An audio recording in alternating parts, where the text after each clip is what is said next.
अर्थशास्त्र, अर्थशास्त्र किसे कहते हैं? अर्थशास्त्र संसाधन, हमारे पास जो मुख्य रूप से संसाधन है वो संसाधन है, भूमि है, श्रम है, पूंजी है और उद्यम। भूमि अर्थात जमीन, श्रम मजदूर, पूंजी रुपया पैसा, और उद्यम मतलब लोगों का समूह। ये चार के चारों जो संसाधन है ये संसाधन सीमित है। चार के चारों संसाधन कैसे हैं? सीमित हैं।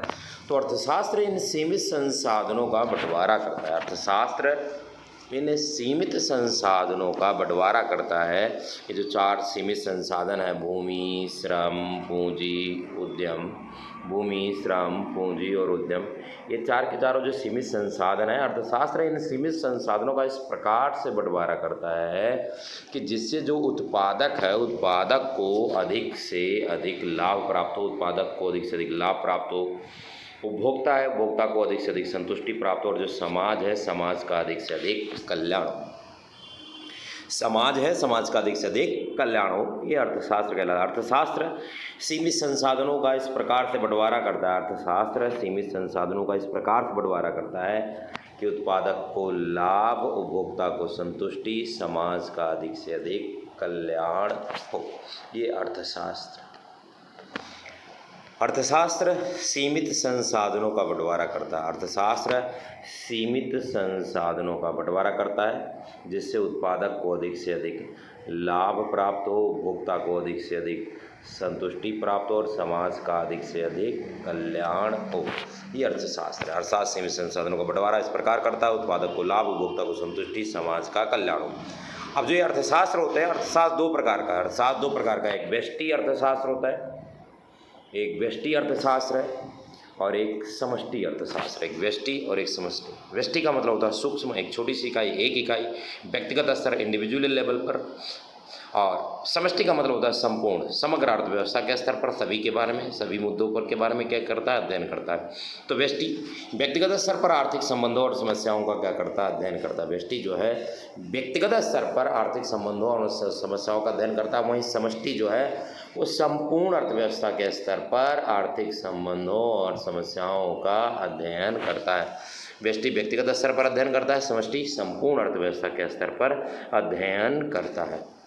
जब व्यष्टि के बारे में अध्ययन किया जाता है, व्यष्टि में समष्टि के चर स्थिर होते हैं। वहीं जब समष्टि के बारे में अध्ययन किया जाता है, समष्टि में व्यष्टि के चर स्थिर होते हैं। व्यष्टि में समष्टि के चर स्थिर होते हैं, समष्टि में व्यष्टि के चर स्थिर होते हैं। व्यष्टि के अंदर अध्ययन किया जाता है किसी एक उत्पादक के बारे में, एक उत्पादक के बारे में, एक उपभोक्ता के बारे में। समष्टि में अध्ययन किया जाता है समग्र मांग, समग्र पूर्ति, इन सभी मुद्दों पर अध्ययन किया जाता है। तो ये व्यष्टि और समष्टि अर्थशास्त्र में अंतर।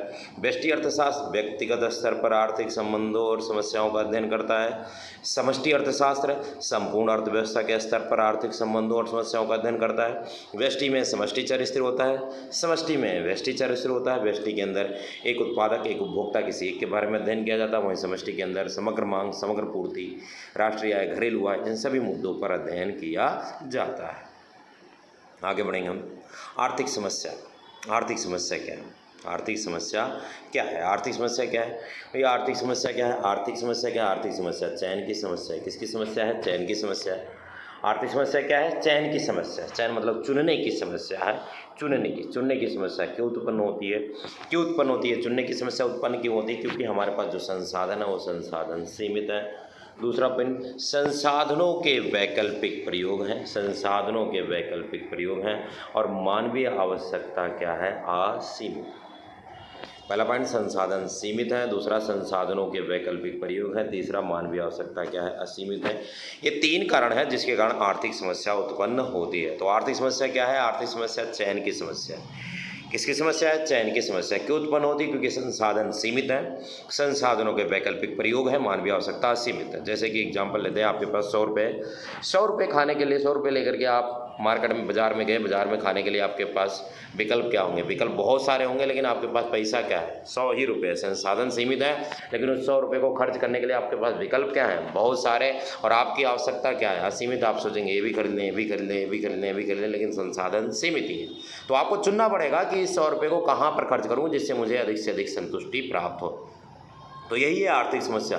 आर्थिक समस्या चयन की समस्या। आर्थिक समस्या चयन की समस्या क्यों उत्पन्न होती है? क्योंकि संसाधन सीमित हैं, संसाधनों के वैकल्पिक प्रयोग है, मानवीय आवश्यकता असीमित है। संसाधनों की विशेषताएं, अगली हेडिंग क्या है भाई? संसाधनों की विशेषताएं क्या है? संसाधनों की विशेषताएं क्या? संसाधनों की पहली विशेषता संसाधन सीमित है। दूसरी विशेषता संसाधनों के वैकल्पिक प्रयोग है, संसाधनों के वैकल्पिक प्रयोग है। तीसरी विशेषता संसाधनों की तुलना में मानवीय आवश्यकता असीमित है। ये संसाधनों की तीन विशेषताएं हैं। संसाधन सीमित हैं, संसाधनों के वैकल्पिक प्रयोग हैं और संसाधनों की तुलना में मानवीय आवश्यकता असीमित है। संसाधनों की तीन विशेषताएं। आ गए भाई अर्थव्यवस्था। अर्थव्यवस्था क्या? अर्थव्यवस्था एक ऐसा जगह होता है, जैसे मान लीजिए हम जहाँ पर रहते हैं वो एक जगह है, यहाँ पर प्रत्येक व्यक्ति अपनी आजीविका को चलाने के लिए, जीवन यापन करने के लिए किसी न किसी आर्थिक क्रिया में लगा हुआ है। आर्थिक क्रिया क्या है? जो धन कमाने के लिए, पैसा कमाने के लिए किया जाता है। तो अर्थव्यवस्था एक जगह होती है, एक स्थान होता है जहाँ पर लोग अपनी आजीविका को चलाने के लिए किसी न किसी कार्य में लगे हुए होते हैं। अर्थव्यवस्था एक ऐसा व्यवस्था है जिसके अंदर प्रत्येक व्यक्ति अपनी आजीविका को चलाने के लिए किसी न किसी कार्य में लगा हुआ है, उसे अर्थव्यवस्था कहा जाता है। अर्थव्यवस्था एक ऐसी व्यवस्था है जिसके अंतर्गत प्रत्येक व्यक्ति अपनी आजीविका को चलाने के लिए किसी न किसी कार्य में लगा हुआ है, वो अर्थव्यवस्था कहलाता है। अर्थव्यवस्था तीन प्रकार की होती है। अर्थव्यवस्था कितने प्रकार की होती है? तीन प्रकार की। एक है भाई बाजार अर्थव्यवस्था, एक है भाई बाजार अर्थव्यवस्था, दूसरी केंद्रीय योजनाबद्ध अर्थव्यवस्था या तीसरी मिश्रित अर्थव्यवस्था। बाजार अर्थव्यवस्था को पूंजीवाद भी बोला जाता है, केंद्रीय योजनाबद्ध अर्थव्यवस्था को समाजवाद बोला जाता है, मिश्रित को मिश्रित बोला जाता है।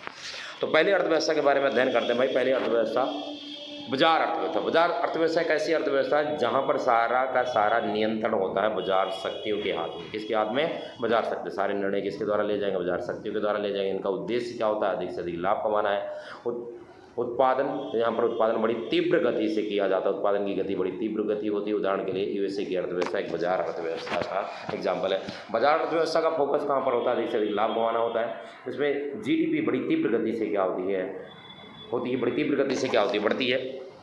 और ये सामाजिक हितों की अवहेलना करती है, सामाजिक हित के बारे में नहीं सोचती। वहीं केंद्रीय योजनाबद्ध अर्थव्यवस्था, केंद्रीय योजनाबद्ध अर्थव्यवस्था एक ऐसी अर्थव्यवस्था है, केंद्रीय योजनाबद्ध अर्थव्यवस्था एक ऐसी अर्थव्यवस्था है जिसमें सारे के सारे निर्णय बाजार शक्तियों सारे निर्णय सरकार के द्वारा लिया जाता है। किसके द्वारा लिया जाता है? सरकार के द्वारा लिया जाता है। इनका उद्देश्य क्या होता है? बाजार अर्थव्यवस्था केंद्रीय योजनाबद्ध अर्थव्यवस्था, समाजवादी अर्थव्यवस्था का उद्देश्य क्या है? समाज का क्या करना होता है? कल्याण करना होता है। यहाँ पर उत्पादन बड़ी धीरे धीरे होता है। उदाहरण के लिए अर्थव्यवस्था है चाइना की अर्थव्यवस्था है, ये बाजार अर्थव्यवस्था केंद्रीय योजनाबद्ध अर्थव्यवस्था है। अगली अर्थव्यवस्था मिश्रित अर्थव्यवस्था। मिश्रित अर्थव्यवस्था कैसी अर्थव्यवस्था? मिश्रित अर्थव्यवस्था जहाँ पर दोनों अर्थव्यवस्था, बाजार अर्थव्यवस्था और केंद्रीय योजनाबद्ध अर्थव्यवस्था, दोनों अर्थव्यवस्था के लक्षण पाए जाते हैं। निर्णय बाजार शक्तियाँ भी निर्णय लेती हैं और केंद्रीय योजनाबद्ध अर्थव्यवस्था सरकार भी निर्णय लेता है। उद्देश्य क्या होता है? दोनों समाज का कल्याण भी करना होता है, लाभ भी कमाना होता है। उत्पादन क्या होता है? औसत की गति से होता है। और इसका एग्जाम्पल है भारत की अर्थव्यवस्था। भारत की अर्थव्यवस्था एक मिश्रित अर्थव्यवस्था है। भारत की अर्थव्यवस्था एक मिश्रित अर्थव्यवस्था है। आगे है वास्तविक आया 2 मिनट में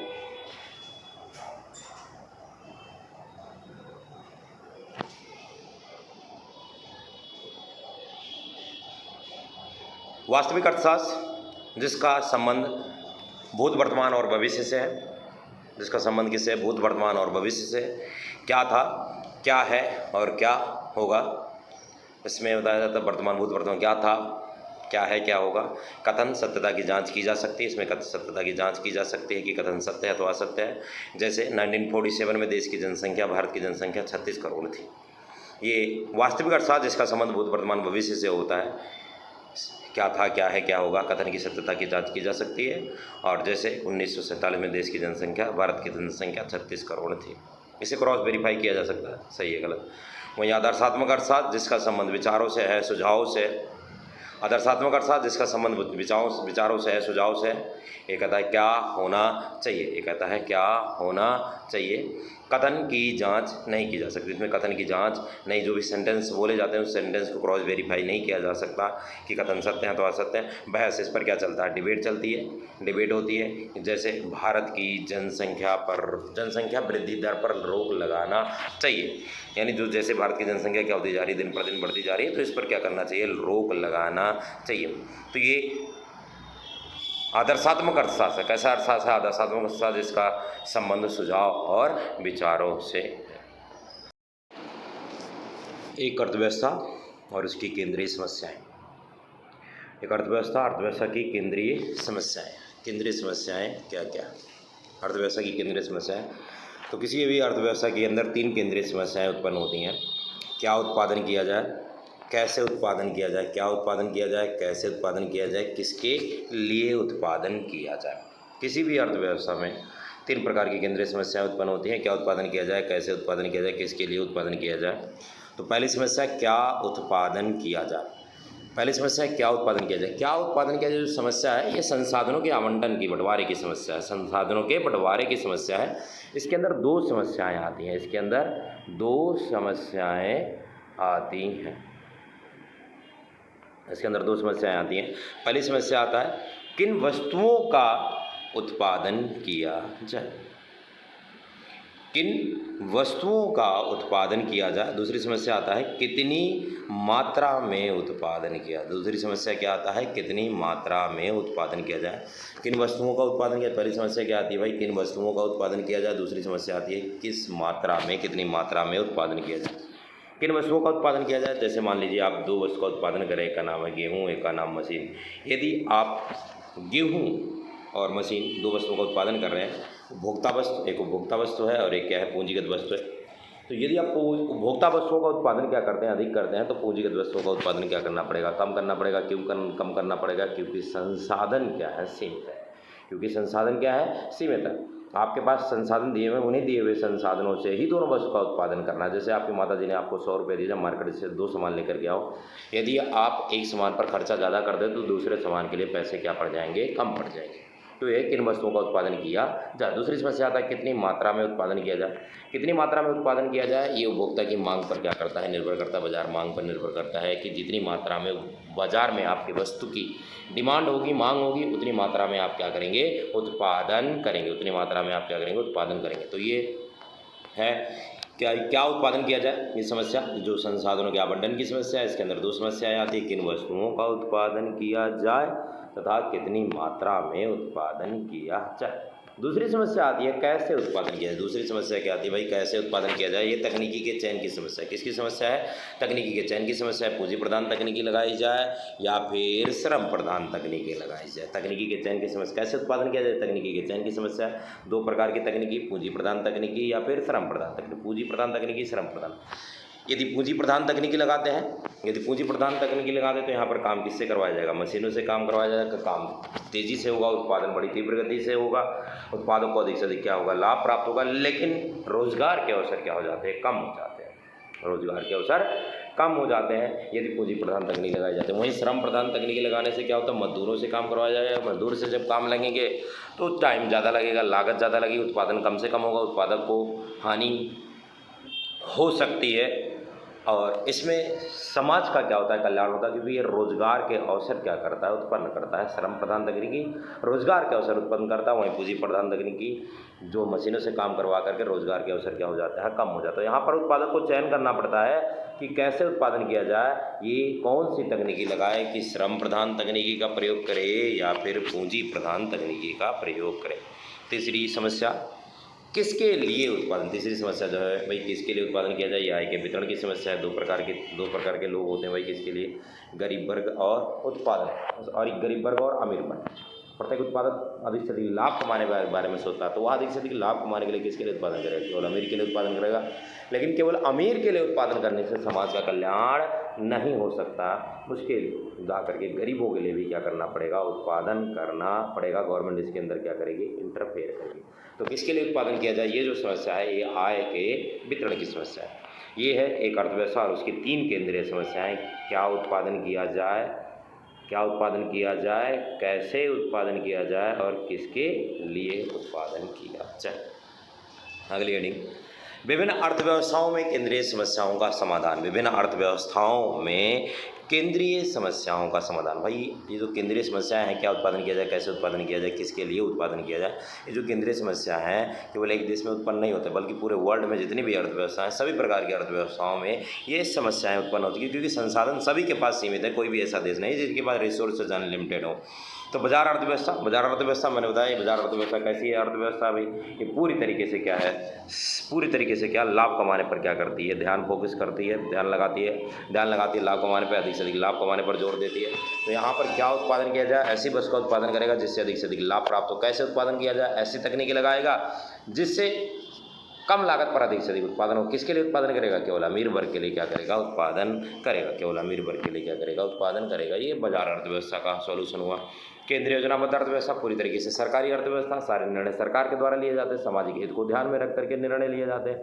तो यहाँ पर क्या उत्पादन किया जाए, ऐसी वस्तु का उत्पादन किया जाए जिससे समाज का कल्याण हो। कैसे उत्पादन किया जाए, ऐसी तकनीकी लगाया जाए, ऐसी तकनीकी लगाया जाए जिससे रोजगार के अवसर भी प्राप्त हो, जीडीपी भी क्या हो, बढ़े। किसके लिए उत्पादन करें, किसके लिए उत्पादन करें, तो ये दोनों वर्ग के लिए क्या करेगा, उत्पादन करेगा। वहीं मिश्रित अर्थव्यवस्था के अंदर ये निर्णय, मिश्रित अर्थव्यवस्था के अंदर ये निर्णय दो के दोनों मिल करके, बाजार शक्तियाँ और सरकार दो के दोनों मिल करके क्या कर लेते हैं, निर्णय लेते हैं। बाजार शक्तियों, इसके अंदर प्राइवेट सेक्टर अधिक से अधिक लाभ कमाने पर ध्यान दे रहा है, क्या उत्पादन करें, कैसे उत्पादन, किसके लिए उत्पादन करें। वहीं गवर्नमेंट सेक्टर लोगों के कल्याण करने पर क्या कर रहा है, ध्यान आकर्षित कर रहा है। तो ये विभिन्न अर्थव्यवस्थाओं में केंद्रीय समस्याओं का समाधान। आगे हम पढ़ेंगे उत्पादन संभावना वक्र तथा केंद्रीय समस्याएं। उत्पादन संभावना वक्र PPC, production possibility curve, PPF, production possibility frontier या रूपांतरण वक्र भी कहा जाता है इसे। उत्पादन संभावना सूची, उत्पादन संभावना सूची क्या दर्शाता है, या दो वस्तुओं के विभिन्न संयोगों को प्रकट करता है जिनका उत्पादन दिए हुए संसाधनों द्वारा किया जाता है। अर्थात आपको संसाधन दिए हुए हैं, दिए हुए संसाधनों के द्वारा आपने दो वस्तु का उत्पादन करेंगे। यदि आप एक वस्तु का उत्पादन बढ़ाएंगे तो दूसरे वस्तु का उत्पादन कम करना पड़ेगा क्योंकि संसाधन सीमित है। यहाँ तालिका में हम देख पा रहे हैं कि हम दो वस्तु का क्या कर रहे हैं, उत्पादन कर रहे हैं। एक का नाम सेब है, एक का नाम गेहूँ है। सेब का उत्पादन ए संयोग पर क्या हो रहा है भाई, पूरा संसाधन ए संयोग पर लगा, गेहूँ का उत्पादन 0 है। फिर हमने सेब से थोड़ा सा संसाधन उठा करके गेहूँ में लगाया, यहाँ उत्पादन बढ़ा, सेब का उत्पादन कम हुआ। इसी तरह सी पर हुआ, इसी तरह डी पर हुआ, इसी तरह ई पर आते ही हमने सारा का सारा रिसोर्सेज उठा करके सेब से उठा करके इसमें लगा दिया, गेहूँ में लगा दिया। यहाँ पर हम क्या देख पा रहे हैं कि भाई दो वस्तु का उत्पादन कर रहे हैं, सेब और गेहूँ। एक वस्तु का उत्पादन क्या हो रहा है, बढ़ रहा है, तो दूसरे वस्तु का उत्पादन क्या हो रहा है, घट रहा है। तो उत्पादन संभावना वक्र क्या दर्शाता है, उत्पादन संभावना वक्र दो वस्तुओं के विभिन्न संयोगों को प्रकट करता है जिनका उत्पादन दिए हुए संसाधनों द्वारा किया जाता है। इसकी तीन मान्यताएं हैं, उत्पादन संभावना वक्र की तीन मान्यताएं। क्या मान्यताएं भाई, संसाधन दिए हुए हैं, संसाधन दिए हुए हैं और दिए हुए संसाधनों का पूर्ण एवं कुशलतम प्रयोग होता है और तकनीकी में कोई परिवर्तन नहीं होता। इसकी मान्यताएं भाई, संसाधन दिए हुए हैं, दिए हुए संसाधनों का पूर्ण एवं कुशलतम प्रयोग होता है और तकनीकी में कोई परिवर्तन नहीं होता। ये उत्पादन संभावना वक्र की तीन मान्यताएं। इन्हीं मान्यताओं पर उत्पादन संभावना वक्र काम करता है। यदि ये तीन के तीनों मान्यताएं पूरी होती हैं तो उत्पादन जो होता है, जो संभावना दर्शाई जाती है वो वास्तविकता के क्या होती है, बराबर होते हैं। यानी संभावना वास्तविकता के बराबर होती है। और ये तीन मान्यताएं, यदि तीनों में से एक भी मान्यताएं पूरी नहीं होती है तो उत्पादन कुछ और होगा, संभावना कुछ और दर्शाई जाएगी। ये है उत्पादन संभावना वक्र, जो दो वस्तुओं के विभिन्न संयोगों को प्रकट करता है। जो विभिन्न संयोग दर्शाए गए हैं, ये संयोग, ए संयोग, बी संयोग, सी संयोग, डी संयोग, ई संयोग। यदि उत्पादन संभावना वक्र की तीनों मान्यताएं पूरी होती हैं तो उत्पादन इस उत्पादन संभावना वक्र पर होगा, A B C D E इन सब पर होगा। और यदि तीनों मान्यताओं में से कोई मान्यता अधूरी है तो उत्पादन संभावना वक्र के अंदर स्थित किसी बिंदु पर होगा। आगे उत्पादन संभावना वक्र की विशेषताएं। तो उत्पादन संभावना वक्र की दो विशेषताएं हैं। उत्पादन संभावना वक्र की दो विशेषताएं। पहली विशेषता, उत्पादन संभावना वक्र का ढलान ऊपर से नीचे बाएं से दाएं की ओर होता है। उत्पादन संभावना वक्र का ढलान ऊपर से नीचे बाएं से दाएं की ओर होता है। दूसरी विशेषता, उत्पादन संभावना वक्र मूल बिंदु की ओर उन्नतोदर होता है। मूल बिंदु की ओर उन्नतोदर होता है। मूल बिंदु की ओर क्या होता है, नतोदर होता है। मूल बिंदु की ओर नतोदर होता है। तो उत्पादन संभावना वक्र की दो विशेषताएं। उत्पादन संभावना वक्र का ढलान ऊपर से नीचे बाएं से दाएं की ओर होता है। ऐसा क्यों होता है, क्योंकि जब दो वस्तु का उत्पादन किया जाता है तो एक वस्तु का उत्पादन अधिक करने के लिए दूसरे वस्तु के उत्पादन को क्या करना पड़ता है, कम करना पड़ता है। और यही कारण है जिसके कारण उत्पादन संभावना वक्र ऊपर से नीचे बाएं से दाएं ऋणात्मक होता है। और उत्पादन संभावना मूल बिंदु की ओर नतोदर होता है। ये होता है एमओसी के बढ़ने के कारण। किसके कारण, एमओसी के बढ़ने के कारण होता है। एमओसी क्या, मार्जिनल अपॉर्चुनिटी कॉस्ट, सीमांत अवसर लागत। होता क्या है, जब दो वस्तु का उत्पादन किया जाता है तो एक वस्तु के उत्पादन को अधिक करने के लिए दूसरे वस्तु की जितनी इकाइयों का क्या किया जाता है, त्याग किया जाता है, उसे सीमांत अवसर लागत किया जाता है। जैसे यहाँ पर दिखाया गया डेल्टा वाई बराबर में डेल्टा एक्स, एम ओ सी बराबर डेल्टा वाई अपन डेल्टा एक्स बराबर 10/25। इसका मतलब है वाई की एक्स की 25 अतिरिक्त इकाई का उत्पादन करने के लिए वाई की 10 इकाइयों का क्या किया जा रहा है, त्याग किया जा रहा है। और एमओसी के बढ़ने के कारण ही उत्पादन समानावक मूल बिंदु की ओर न तो दर होता है। एक होता है जिसमें टॉपिक आता है अवसर लागत। अवसर लागत क्या होता है, दूसरे अवसर की हानि के रूप में पहले अवसर का लाभ उठाना क्या कहलाता है, अवसर लागत कहलाता है। पार्ट 3 उपभोक्ता संतुलन उपयोगिता विश्लेषण। उपभोक्ता संतुलन उपयोगिता विश्लेषण। इस अध्याय में हम पढ़ेंगे उपभोक्ता संतुलन उपयोगिता के द्वारा। उपयोगिता होती क्या है? उपयोगिता किसी वस्तु में आवश्यकता को संतुष्ट करने की शक्ति को उपयोगिता कहते हैं। अर्थात जैसे आपको भूख लगी है, भूख लगने से आप खाना खाएंगे, खाना खाने से जो आपको संतुष्टि प्राप्त हुई, खाना खाने से जो आपको संतुष्टि प्राप्त होती है, तो संतुष्टि से जो आप सेटिस्फाई हुए, संतुष्ट हुए, उस संतुष्टि को ही क्या बोला जाता है, उपयोगिता। किसी वस्तु में आवश्यकता को संतुष्ट करने की शक्ति को उपयोगिता कहा जाता है। उपयोगिता को मापने की दो विधियाँ, उपयोगिता को मापने की विधि, उपयोगिता को मापने की दो विधियाँ हैं। एक है क्रमवाचक और एक है गणनावाचक। क्रमवाचक जिसे अंकों में नहीं दर्शाया जा सकता, यानी क्रमवाचक क्या कहता है, जो भी जिन भी वस्तुओं और सेवाओं का हम क्या करते हैं, उपभोग करते हैं, उसे हम न्यूमेरिकली एक्सप्रेस नहीं कर सकते, सब अंकों में प्रस्तुत नहीं कर सकते, उसे हम अंकों में प्रस्तुत नहीं कर सकते हैं जिन वस्तुओं और सेवाओं का उपभोग करते हैं।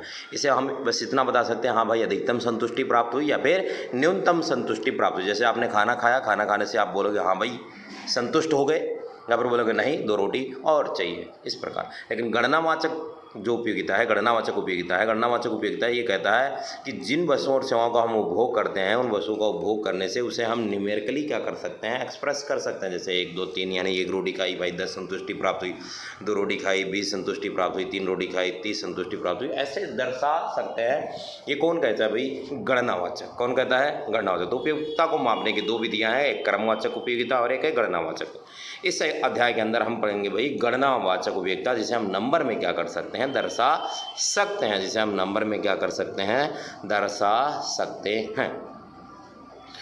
हेडिंग आदि के लिए कुल उपयोगिता। कुल उपयोगिता क्या है, TU total utility. Total utility क्या है, किसी वस्तु की सभी इकाइयों का उपभोग करने से प्राप्त होने वाली उपयोगिता का कुल जोड़ कुल उपयोगिता कहलाता है।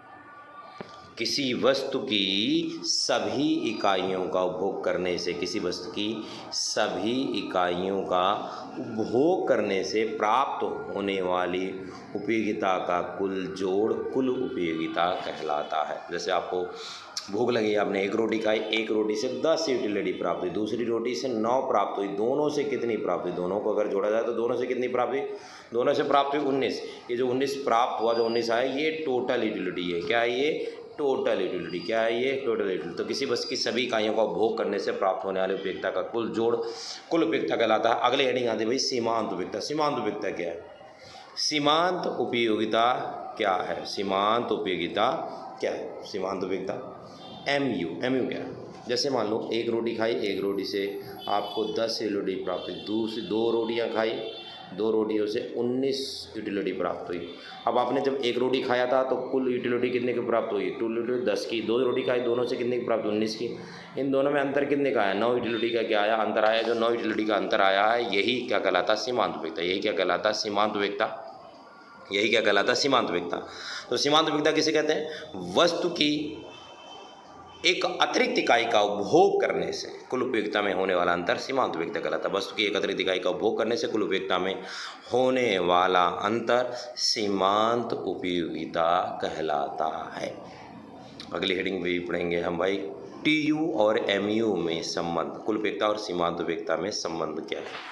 यहाँ टेबल है, टेबल में क्या दर्शाया गया भाई, टेबल में दर्शाया गया भाई क्वांटिटी यानी रोटियों की संख्या, TU उन रोटियों से प्राप्त होने वाली टोटल यूटिलिटी, मार्जिनल यूटिलिटी यानी सीमांत आवश्यकता। TU 0 रोटी खाया, 0 उपयोगिता, कोई सीमांत उपयोगिता नहीं, मार्जिनल यूटिलिटी नहीं। 1 रोटी खाई, कुल उपयोगिता कितने की, 8 की, सीमांत उपयोगिता कितने की, 8 की। दूसरी रोटी खाई, दोनों रोटियों से हमें यूटिलिटी प्राप्त हुई 14 की। 8 पहले था, अब 14 की प्राप्त हुई। इन दोनों में अंतर कितने का है? इन दोनों में अंतर कितने का आ रहा है? 6 का अंतर आ रहा है। सीमांत उपेक्षता कहलाता है, यही सीमांत उपेक्षता है। जहाँ हम जैसे जैसे हमारे रोटियों की संख्या क्या होती जा रही है? बढ़ती जा रही है। सीमांत उपेक्षता क्या हो रही जाती है? घटती जा रही है। सीमांत उपेक्षता लगातार क्या होगी? घटेगी, घटते घटते शून्य हो जाएगी। शून्य होने के बाद क्या हो जाएगी? ऋणात्मक। ये वो स्थिति दर्शाता है जैसे हमें भूख लगी है, भूख लगने पर जैसे जैसे हमारे रोटियों की संख्या क्या होती जाती है? बढ़ती जाती है, वैसे वैसे हमारी भूख क्या होती जाती है? खत्म हो जाती है। जीरो होने का क्या मतलब है? जीरो होने का मतलब क्या है? जीरो होने का मतलब हमारी भूख खत्म हो चुकी है। अगर हम इसके बाद भी क्या करेंगे? खाएंगे, तो मार्जिनल यूटिलिटी क्या हो जाएगी? माइनस में आ जाएगी। यानी आप आवश्यकता से अधिक क्या कर रहे हैं? खा रहे हैं। इसी को हम ग्राफ पर क्या करेंगे? समझेंगे। Relation between T U and M U, T U और एम यू में संबंध, टी यू और एम यू में संबंध। पहले देखो, एम यू क्या होता है? घटता है, तो टी यू क्या होता है? बढ़ता है। एम यू जब जीरो होता है, यहाँ पर एम यू क्या है? जीरो है।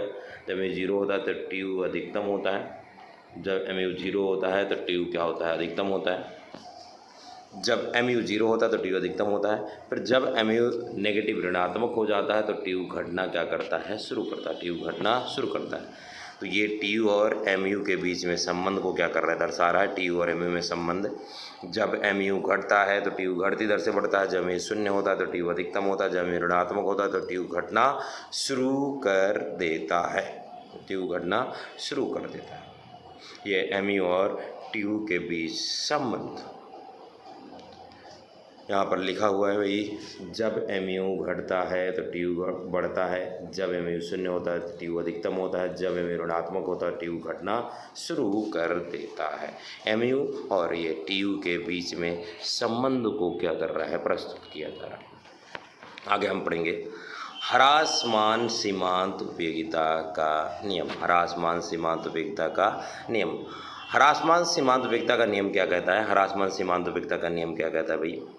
ह्रासमान सीमांत उपयोगिता का नियम, इस नियम के अनुसार उपभोक्ता जैसे जैसे किसी वस्तु की अधिक से अधिक इकाइयों का उपभोग करते जाता है तो प्रत्येक अगली इकाई से प्राप्त होने वाली सीमांत उपयोगिता घटती जाती है। और यह नियम प्रत्येक वस्तु और सेवा के संबंध में होता है। यह नियम, जैसे हम भूख लगी है, भूख लगने पर जैसे जैसे हमारे रोटियों की संख्या क्या होती जाती है? बढ़ती जाती है, वैसे वैसे हमारी भूख जो होती है वो ख़त्म होती जाती है।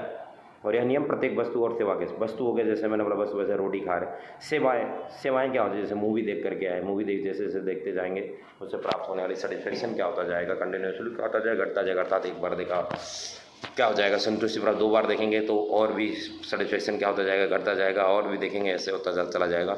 कोई भी चीज़ है, हम कपड़ा नया नया कपड़ा खरीद के लेकर के आते हैं तो क्या होता है? पहले दिन पहनते बहुत अच्छा लगता है, जैसे जैसे वो पुराना होता जाता है उससे प्राप्त होने वाला सेटिस्फेक्शन, संतुष्टि क्या होती जाती है? घटती जाती है। तो ये है ह्रासमान सीमांत उपयोगिता का नियम। ये नियम बतलाता है कि इस नियम के अनुसार उपभोक्ता जैसे जैसे किसी वस्तु की अधिक से अधिक इकाई का उपभोग करता है तो प्रत्येक अतिरिक्त इकाई से प्राप्त होने वाली सीमांत उपयोगिता लगातार घटती जाती है। और यह नियम प्रत्येक वस्तु और सेवा के संबंध में लागू होता है। आगे हम पढ़ेंगे इसकी मान्यताएं। ह्रासमान सीमांत उपयोगिता की मान्यताएं। ह्रासमान सीमांत उपयोगिता की मान्यताएं। पहली मान्यता है वस्तु की केवल मानक इकाई का प्रयोग किया जाता है। जैसे हम चाय पीते हैं तो चाय का 1 कप होना चाहिए, ना कि 1 चम्मच चाय। 1 चम्मच चाय पीने से हमें संतुष्टि प्राप्त नहीं हो सकती है। 1 कप जब चाय पियेंगे तो हमें संतुष्टि, तृप्ति क्या होगी? प्राप्त होगी, संतुष्टि प्राप्त होती है। दूसरा पॉइंट आता है वस्तु का उपभोग निरंतर होता है। वस्तु का उपभोग कैसा होना चाहिए? निरंतर हो। निरंतर होने का मतलब वस्तु का उपभोग क्या होना है? लगातार चलना चाहिए, लगातार। जैसे आपको 4 रोटी की भूख है तो आप खाने बैठे हैं तो 4 रोटी खाकर ही उठेंगे, तभी यह नियम क्या होगा? लागू। अगर आप 1 रोटी सुबह खा रहे हैं, 1 रोटी दोपहर को, 1 रोटी शाम को, 1 रोटी रात को, तो आपकी जो भूख है वो शांत नहीं होगी। आपकी भूख जो है वो शांत नहीं होगी और ये नियम लागू नहीं होगा। तो वस्तु का उपभोग निरंतर होना चाहिए। तीसरी और आखिरी मान्यता, वस्तुएं कैसी होनी चाहिए? समरूप। समरूप होने का मतलब होता है वस्तुएं एक जैसी होनी चाहिए। वस्तुएं कैसी होनी चाहिए? एक जैसी होनी चाहिए। जैसे माता जी आपकी रोटी बनाती हैं तो सारी की सारी रोटियां कैसी होती हैं? एक जैसी होती हैं। तो वस्तुएं कैसी होनी चाहिए? समरूप होने चाहिए। वस्तुएं कैसी होनी चाहिए? समरूप होनी चाहिए। तो ये है ह्रासमान सीमांत उपयोगिता की मान्यताएं, जिसमें पहली मान्यता वस्तु की केवल मानक इकाई का प्रयोग किया जाता है, जैसे कि चाय का 1 कप, ना कि 1 चम्मच चाय। और वस्तु का उपभोग निरंतर होता है। ऐसा नहीं कि खूब वस्तु की 1 इकाई का उपभोग सुबह कर लिया और 1 शाम को, तो यह नियम लागू नहीं होगा। और वस्तुएं समरूप होती हैं। वस्तुएं कैसी होती हैं? समरूप होती हैं। ह्रासमान सीमांत उपयोगिता की ये मान्यता है। आगे हम पढ़ेंगे उपभोक्ता संतुलन। उपभोक्ता संतुलन। उपभोक्ता संतुलन क्या होता है? उपभोक्ता संतुलन में कब होता है, क्या होता है? एक उपभोक्ता उस समय संतुलन में होता है जब वह अपनी दी हुई आय को बाजार में वस्तुओं की कीमतों पर इस प्रकार से क्या करे, खर्च करे।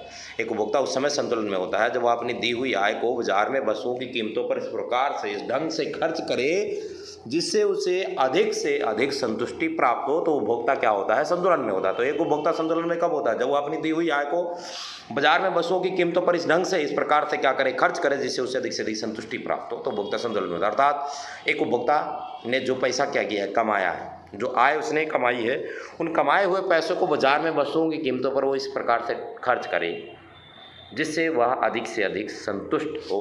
तो उपभोक्ता क्या रहता है, संतुलन में रहता है।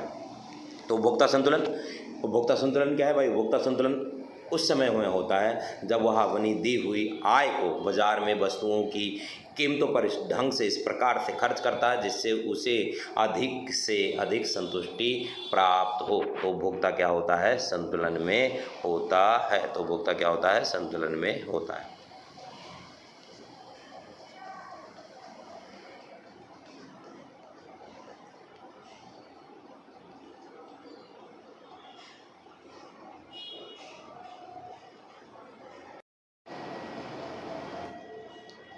अध्याय 4 उपभोक्ता संतुलन तटस्थता वक्र विश्लेषण।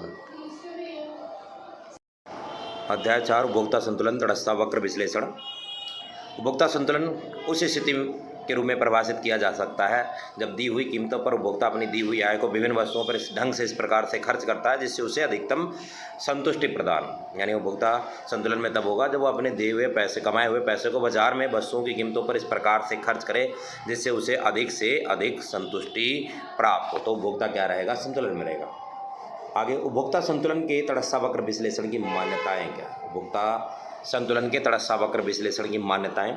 तो तटस्थता वक्र विश्लेषण की 5 मान्यताएं हैं। तटस्थता वक्र विश्लेषण की 5 मान्यताएं। पहली मान्यता, उपभोक्ता की मौद्रिक आय दी हुई है जिसमें कोई भी परिवर्तन नहीं होता। यानी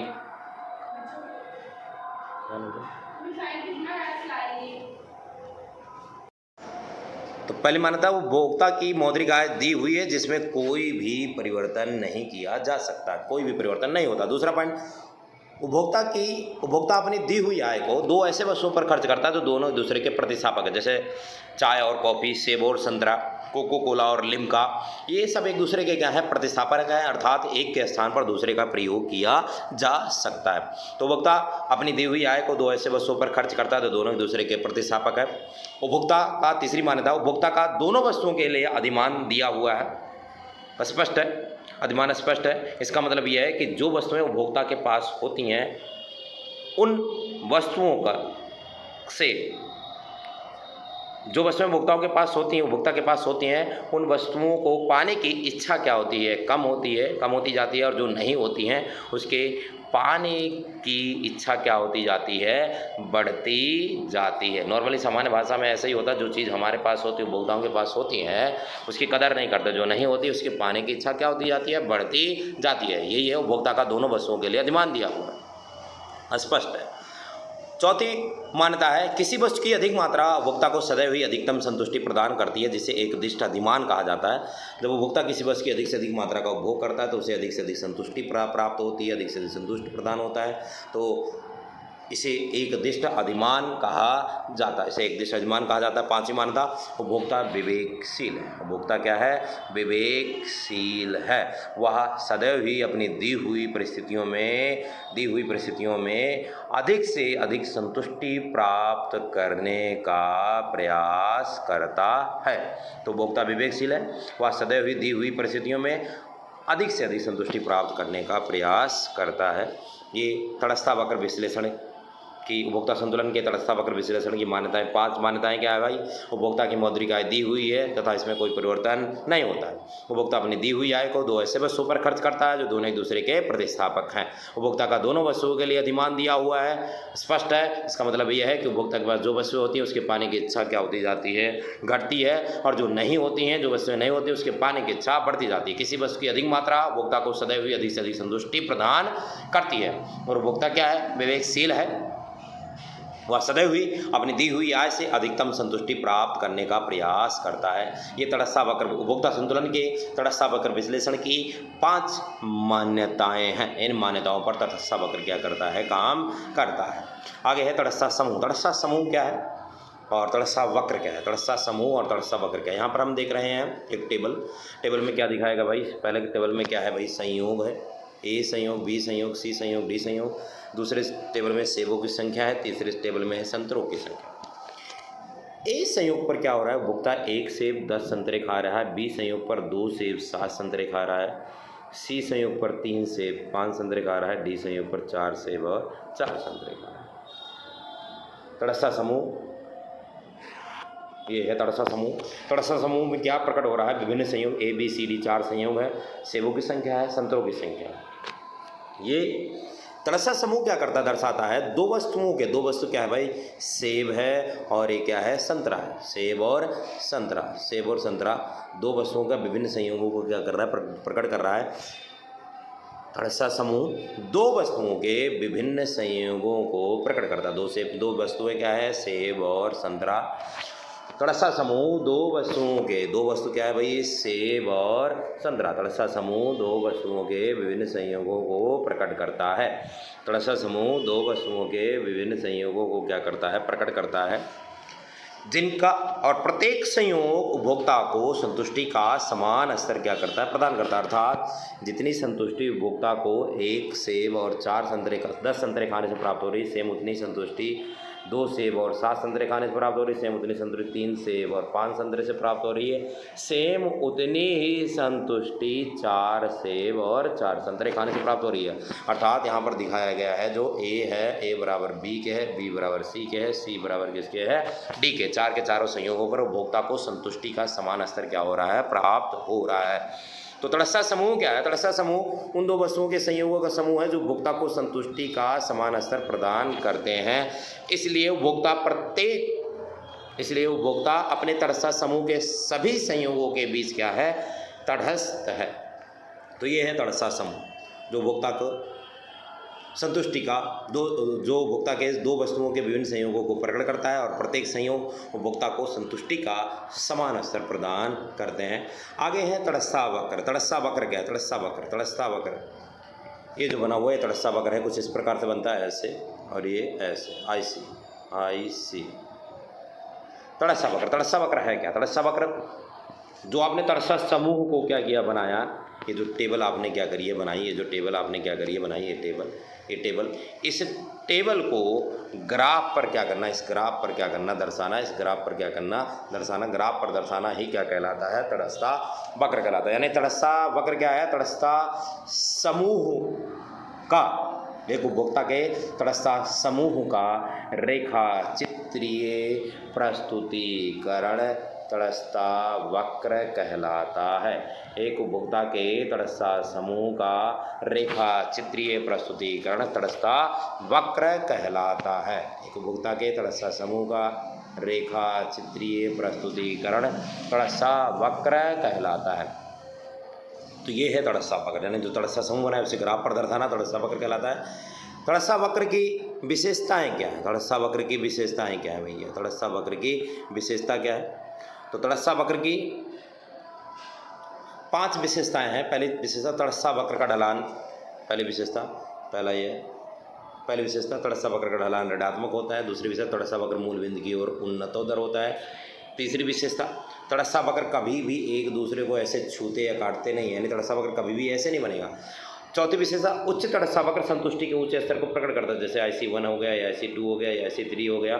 तो यहाँ पर जो सबसे ऊंचा वाला तटस्थ वक्र है उपभोक्ता को सबसे अधिक संतुष्टि यहीं पर क्या होगी, प्राप्त होगी।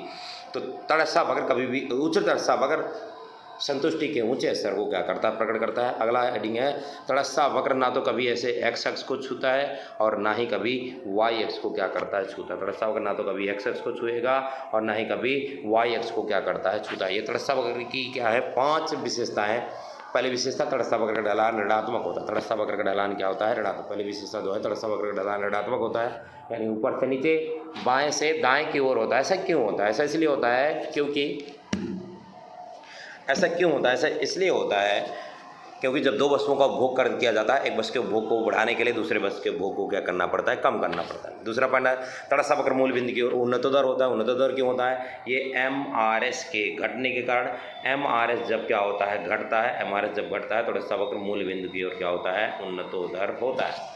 MRS के घटने के कारण तटस्थ वक्र मूल बिंदु की ओर उन्नतोदर होता है। तटस्थ वक्र कभी भी एक दूसरे को छूते या काटते नहीं। क्यों नहीं छूते या काटते? क्योंकि अलग अलग तटस्थ वक्र संतुष्टि के अलग अलग स्तर को क्या करता है, प्रकट करता है। ये एक दूसरे को ऐसा कभी भी ग्राफ नहीं बनेगा, एक दूसरे को काटते हुए कभी भी ग्राफ नहीं बनेगा, ऐसा कभी भी ग्राफ नहीं बनेगा। क्यों ऐसा क्यों? क्योंकि अलग अलग तटस्थ वक्र संतुष्टि के अलग अलग स्तर को क्या करेगा, प्रकट करेगा। जैसे इसमें दिखाया गया उच्च तटस्थ वक्र संतुष्टि के ऊंचे स्तर को क्या करता है, प्रकट करता है। उच्च तटस्थ वक्र जो है संतुष्टि के ऊंचे स्तर को प्रकट करता है। यानी ये मान लो पहला नीचे वाला 1 है, उसके ऊपर वाला क्या है, 2 है, उसके ऊपर वाला 3 है, तो सबसे ज़्यादा संतुष्टि IC3 पर प्राप्त होगी। सबसे ज़्यादा संतुष्टि जो प्राप्त होगी IC3 पर प्राप्त होगी। IC3 पर क्यों प्राप्त होगी? क्योंकि ये सबसे ऊंचा है। उच्च तटस्थ वक्र संतुष्टि के ऊंचे स्तर को क्या करता है, प्रकट करता है। जो जब भी तटस्थ वक्र बनेगा वो ऐसे ही एक दूसरे से ऊपर नीचे होते जाएंगे, लेकिन कभी भी ऐसे एक दूसरे को काटेंगे नहीं। तो उच्च तटस्थ वक्र संतुष्टि के उच्च स्तर को प्रकट करता है। सबसे ज़्यादा जो ऊँचा रहेगा उपभोक्ता को उतनी ही अधिक संतुष्टि प्राप्त होगी। अगला पॉइंट आता है तटस्थ वक्र ना तो x अक्ष को ऐसे छुएगा और ना ही y अक्ष को छुएगा। क्यों छुएगा? क्योंकि जब तक दो वस्तु का उपभोग किया जाएगा तब तक कभी भी तटस्थ वक्र x एक्सिस या y एक्सिस को टच नहीं करेगा। जब किसी एक वस्तु के उपभोग को शून्य कर दिया जाएगा तो उपभोक्ता वक्र किसी एक वक्र को क्या करेगा, टच करेगा। किसी x अक्ष को या y अक्ष को क्या करेगा, टच करेगा, छुएगा। तो ये हमने पढ़ा भाई तटस्थ वक्र की 5 विशेषताएं। तटस्थ वक्र ढलान ऊपर से नीचे बाएं से दाएं की ओर होता है। तटस्थ वक्र मूल बिंदु की ओर उन्नतोदर होता है। तटस्थ वक्र कभी भी एक दूसरे को छूते या काटते नहीं है। उच्च तटस्थ वक्र संतुष्टि के उच्च स्तर को क्या करता है, प्रकट करता है। तटस्थ वक्र ना तो x अक्ष को छूता है और ना ही y अक्ष को क्या करता है, छूता है।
मांग की कीमत लोच।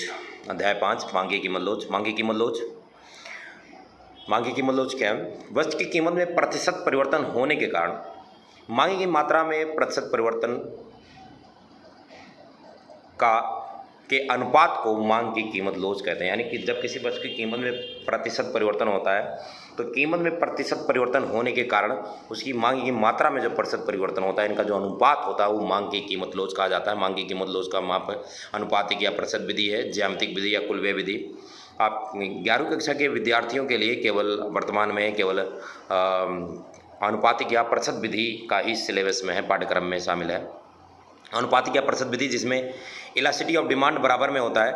इलास्टिसिटी ऑफ डिमांड जिसमें बताया गया भाई मांगी गई मात्रा में प्रतिशत परिवर्तन बड़े में कीमत में प्रतिशत परिवर्तन। मांगी गई मात्रा में प्रतिशत परिवर्तन बड़े में कीमत में प्रतिशत परिवर्तन। इसका एक रूप बनता है ईडी बराबर में माइनस डेल्टा क्यू अपॉन में delta P multiply P upon में क्यू।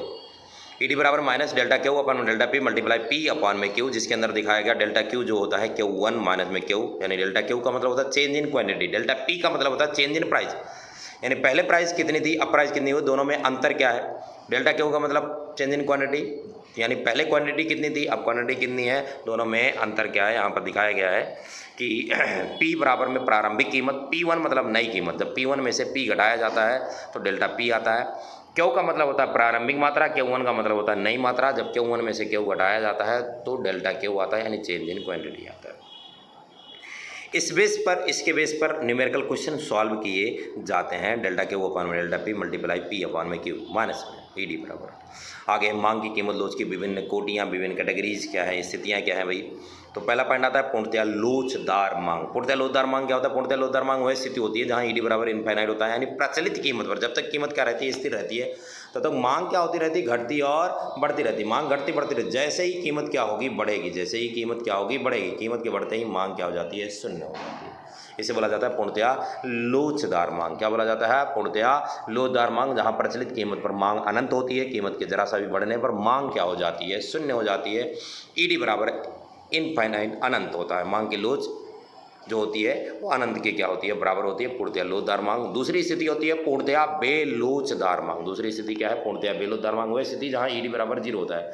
यह वह स्थिति है जहां पर कीमत के घटने या फिर कीमत के बढ़ने पर मांग पर कोई प्रभाव नहीं पड़ता है। इनके अंदर वस्तुएं जो आती हैं अनिवार्य प्रकृति की वस्तुएं होती हैं, जैसे नमक।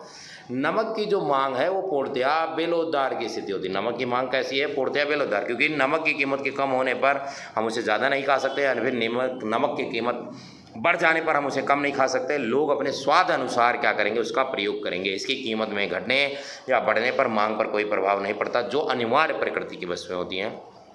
अगला पॉइंट आता है इकाई के बराबर लोचदार मांग। इकाई के बराबर लोचदार मांग वह स्थिति होती है, इकाई के बराबर लोचदार मांग वह स्थिति होती है जहाँ ईडी बराबर में क्या होता है, 1 होता है। ये वो स्थिति है जहाँ यदि कीमत में 10% की क्या हो रही है, कमी हो रही है, तो मांग 10% की क्या होगी, वृद्धि होगी। 10 से 10 कटेगा कितना आएगा, 1। यानी जहाँ पर कीमत और मांगी गई मात्रा में सेम अनुपात में, एक जैसे अनुपात में क्या होती है, वृद्धि या कमी होती है। सेम अनुपात में क्या आता है, सेम प्रतिशत में, एक जैसे प्रतिशत में क्या आता है, परिवर्तन होता है, चेंजेस आता है, तो उसे क्या बोला जाता है, इकाई के बराबर लोचदार मांग। इकाई के बराबर लोचदार मांग। तो ये मांग की लोच की विभिन्न स्थितियाँ हैं।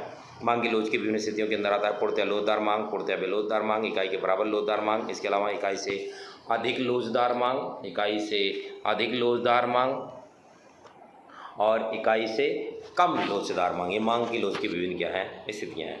अगले हेडिंग, मांग की कीमत लोच को प्रभावित करने वाले कारक। मांग की कीमत लोच को प्रभावित करने वाले कारक। मांग की कीमत लोच को प्रभावित करने वाले कारक क्या है, जिसके अंदर पहला पॉइंट क्या आता है, वस्तु की प्रकृति। वस्तु की प्रकृति मांग को कैसे प्रभावित करेगी? इसके अंदर यदि वस्तुएं अनिवार्य प्रकृति की हैं तो उनकी मांग बेलोचदार होगी। क्यों बेलोचदार होगी? क्योंकि उनकी कीमत अनिवार्य प्रकृति का है, उनकी कीमत में परिवर्तन होने से मांग में परिवर्तन नहीं होगा, इसलिए वस्तु की मांग बेलोचदार होगी। और यदि वस्तु विलासिता की वस्तु है, विलासिता यानी शौक के लिए यूज किया जा रहा है, तो उसकी मांग लोचदार होगी, क्योंकि इसकी कीमत में परिवर्तन होने से इसके मांग में क्या हो जाएगा, परिवर्तन हो जाएगा। अगला पॉइंट आता है प्रतिस्थापन वस्तु की उपलब्धता। जिन वस्तुओं का मार्केट में प्रतिस्थापन उपलब्ध है, जिन वस्तुओं का मार्केट में प्रतिस्थापन उपलब्ध है, उन वस्तुओं की मांग लोचदार होती है। जैसे चाय की जगह पर कॉफ़ी, चाय की जगह पर कॉफ़ी प्रयोग किया जा सकता है, उसकी मांग लोचदार होती है। और जिन वस्तुओं का मार्केट में प्रतिस्थापन उपलब्ध नहीं है उन वस्तुओं की मांग क्या होगी, बेलोचदार होती है। ऐसा क्यों? जिनका उपलब्ध है तो हम उसे छोड़ करके दूसरी, यदि उसकी कीमत में वृद्धि होती है तो उसको छोड़ करके हम दूसरी वस्तु का उपभोग कर सकते हैं। और जिनका उपलब्ध नहीं है, जिनका उपलब्ध नहीं है तो हमारे पास कोई ऑप्शन है नहीं, हमें उसे ही क्या करना पड़ेगा, परचेज करना पड़ेगा, इसलिए उसकी मांग क्या होगी, बेलोचदार होगी। अगला पॉइंट आता है उपयोग में विविधता। उपयोग, जिन वस्तुओं के विभिन्न उपयोग होते हैं, जिन वस्तुओं के विभिन्न उपयोग होते हैं उन वस्तुओं की मांग क्या होती है, लोचदार होती है। और जिन वस्तुओं की केवल एक ही प्रयोग होता है उन वस्तुओं की मांग क्या होती है, बेलोचदार होती है। उपभोग का स्थगन, जिन वस्तुओं के उपभोग को भविष्य के लिए टाला जा सकता है, स्थगित किया जा सकता है, उन वस्तुओं की मांग लोचदार होती है। उन वस्तुओं की मांग क्या होती है, लोचदार होती है। और जिन वस्तुओं के उपभोग को भविष्य के लिए स्थगित नहीं किया जा सकता उन वस्तुओं की मांग क्या होती है, बेलोचदार। जैसे घर बनवाने के लिए क्या चाहिए, पैसा चाहिए, पैसा नहीं है तो हम क्या करें भाई, भविष्य के लिए टाल देंगे भाई, जब पैसा होगा तो भविष्य के क्या कर लेंगे, बना लेंगे, ठीक है। और जिन वस्तुओं के उपभोग को भविष्य के लिए टाला नहीं जा सकता, जैसे क्या मतलब एग्जाम देना है भाई, एग्जाम तैयारी हो या ना हो, एग्जाम तो क्या करना पड़ेगा, देना पड़ेगा, इसकी मांग कैसी होगी, बेलोचदार होगी। खाना खाना है, इसकी मांग कैसी होगी, बेलोचदार होगी। खाना तो खाओगी, कमाओ या ना कमाओ। अगला पॉइंट आता है क्रेता के आय का स्तर। अगर वो अमीर वर्ग का क्रेता है तो उसकी मांग जो होगी बेलोचदार होगी। और गरीब वर्ग का क्रेता है तो उसकी मांग क्या होगी, लोचदार होगी। उपभोक्ता की आदत, जिन वस्तुओं की उपभोक्ताओं को आदत लग जाएगी उन वस्तुओं की मांग क्या होगी, बेलोचदार होगी। जिनकी आदत नहीं लगेगी उनकी मांग क्या होगी, लोचदार होगी। किसी वस्तु पर खर्च की जाने वाली आय का अनुपात, जिन वस्तुओं पर आय का थोड़ा सा भाग खर्च किया जाता है उन वस्तुओं की मांग क्या होगी, बेलोचदार होगी। उन वस्तुओं की मांग क्या होगी, बेलोचदार होगी। और जिन वस्तुओं पर आय का बड़ा सा भाग खर्च किया जाता है उन वस्तुओं की मांग क्या होगी, लोचदार होती है। कीमत स्तर, कीमत के उच्च स्तर पर, अगर कीमत का उच्च स्तर है, कीमतें महंगी है तो मांग क्या होती है, लोचदार होती है। और कीमत का निम्न स्तर है तो मांग क्या होती है, बेलोचदार होती है। समय अवधि, एक पॉइंट आता है भाई, समय अवधि। समय की यदि छोटा सा टाइम है, समय अवधि यदि समय का छोटा सा टाइम है तो मांग बेलोचदार होगी, क्योंकि छोटा सा टाइम के अंदर जिन वस्तुओं की ज़रूरत होगी उसे खरीदना पड़ेगा। और यदि समय की बड़ा सा टाइम है यानी लॉन्ग टाइम है तो वहाँ पर मांग क्या हो जाएगी, लोचदार। तो ये है मांग की लोच को प्रभावित करने वाले विभिन्न कारक। मांग की लोच को प्रभावित करने वाले विभिन्न कारक, जिसके अंदर हमने पढ़ा भाई वस्तु की प्रकृति पढ़ी भाई। वस्तु की प्रकृति के बाद पढ़ा प्रतिस्थापन वस्तुओं की उपलब्धता, प्रतिस्थापन वस्तु की उपलब्धता के बाद हमने पढ़ा उपयोग में विविधता के बाद हमने पढ़ा भाई उपभोग का स्थगन के बाद हमने पढ़ा भाई क्रेता के आय का स्तर, फिर भाई उपभोक्ता की आदत, फिर किसी वस्तु पर खर्च की जाने वाली आय का अनुपात, फिर कीमत स्तर और समय अवधि।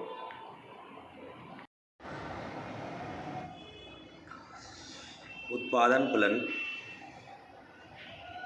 की अवधारणा। उत्पादन फलन होता क्या है?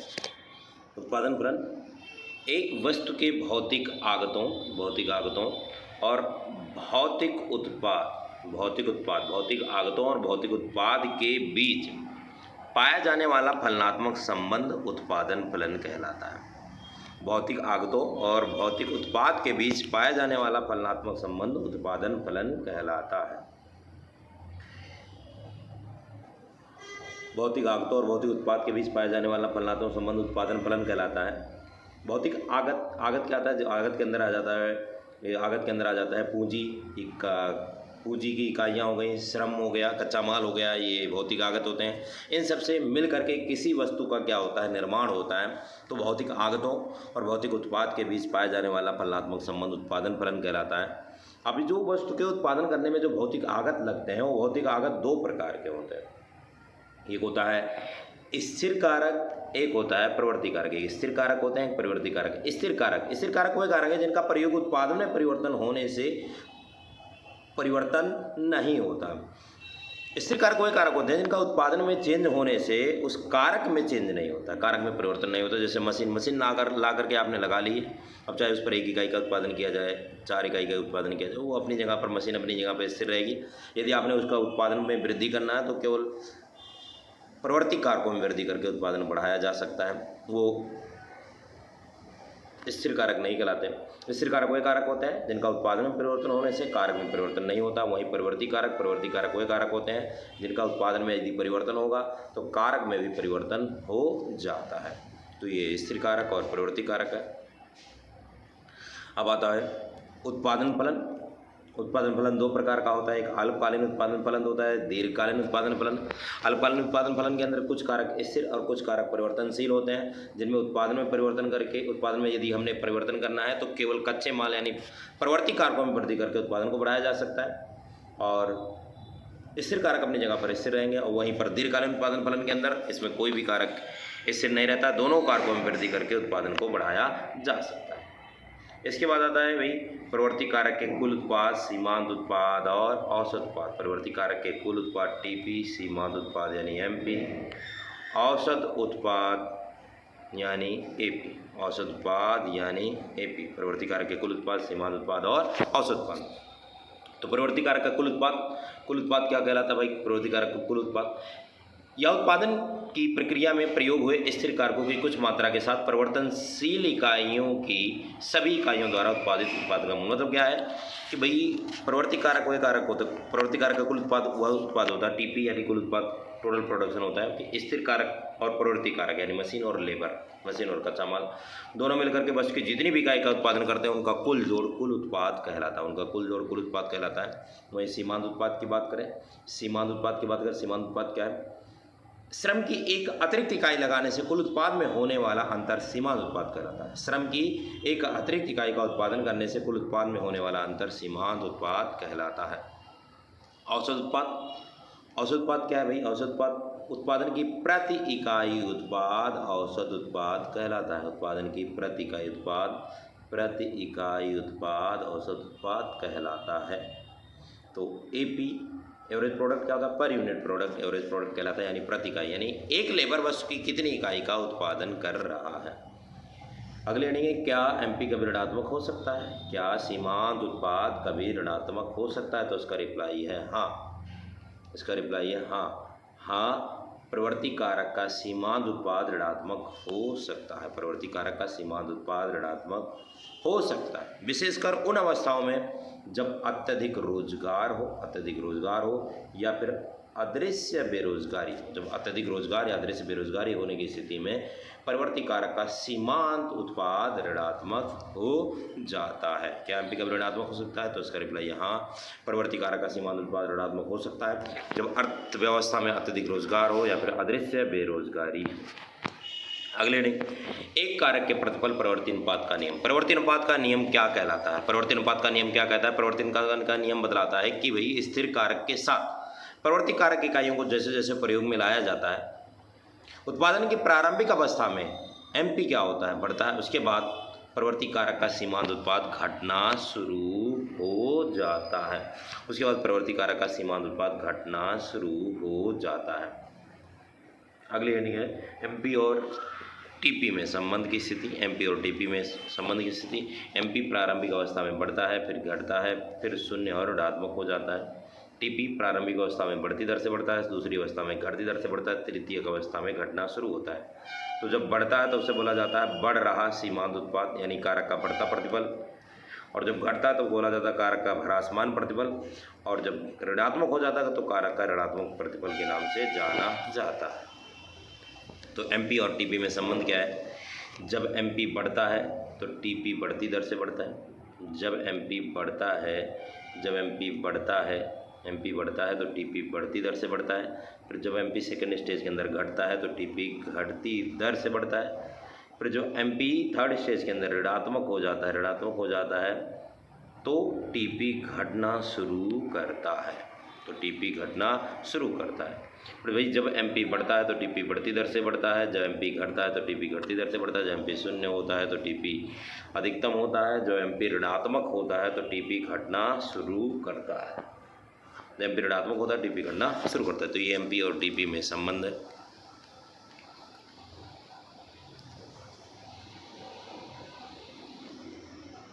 जब एमपी बढ़ता है तो टीपी बढ़ती दर से बढ़ता है, जब एमपी घटता है तो टीपी घटती दर से बढ़ता है, जब एमपी शून्य होता है तो टीपी अधिकतम होता है।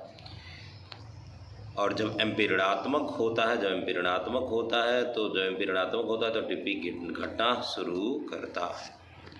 आगे एमपी और एपी में संबंध, एमपी और एपी में संबंध, एमपी और एपी में संबंध, एमपी और एपी में संबंध, एमपी और एपी में संबंध। एमपी और एपी में क्या संबंध है भाई कि जब एमपी एपी से अधिक होता है, जब एमपी एपी से, यहाँ पर देखो एमपी ऊपर वाला है, एपी नीचे वाला है। जब एमपी एपी से अधिक है तो एपी क्या हो रहा है, बढ़ रहा है। तो एपी क्या हो रहा है, बढ़ रहा है। एमपी और एपी जब दोनों एक दूसरे के क्या होते हैं, बराबर होते हैं, एमपी ओपी दोनों एक दूसरे के क्या होते हैं, बराबर होते हैं, तो एपी यहाँ पर अधिकतम होता है, एमपी एपी यहाँ पर अधिकतम होता है।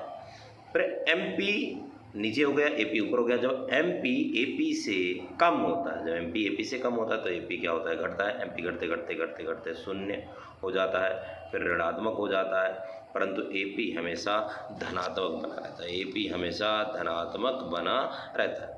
तो ये बताया गया है एमपी और एपी में संबंध। जब एमपी एपी से अधिक होता है तो एपी बढ़ता है, फिर जब एमपी एपी बराबर होते हैं तो एपी अधिकतम होता है। एमपी जब एपी से कम होता है तो एपी घटता है, और एपी शून्य और ऋणात्मक हो सकता है, परंतु एपी सदैव धनात्मक रहता है। एमपी और एपी में संबंध, एमपी एपी से अधिक होता है तो एपी बढ़ता है, जब एमपी एपी बराबर होते हैं तो एपी अधिकतम होता है। एमपी एपी से कम होता है तो एपी घटता है, एमपी शून्य और ऋणात्मक हो सकता है, परंतु एपी हमेशा धनात्मक बना रहता है, परंतु एपी हमेशा धनात्मक बना रहता है। ये एमपी और एपी के बीच में संबंध है।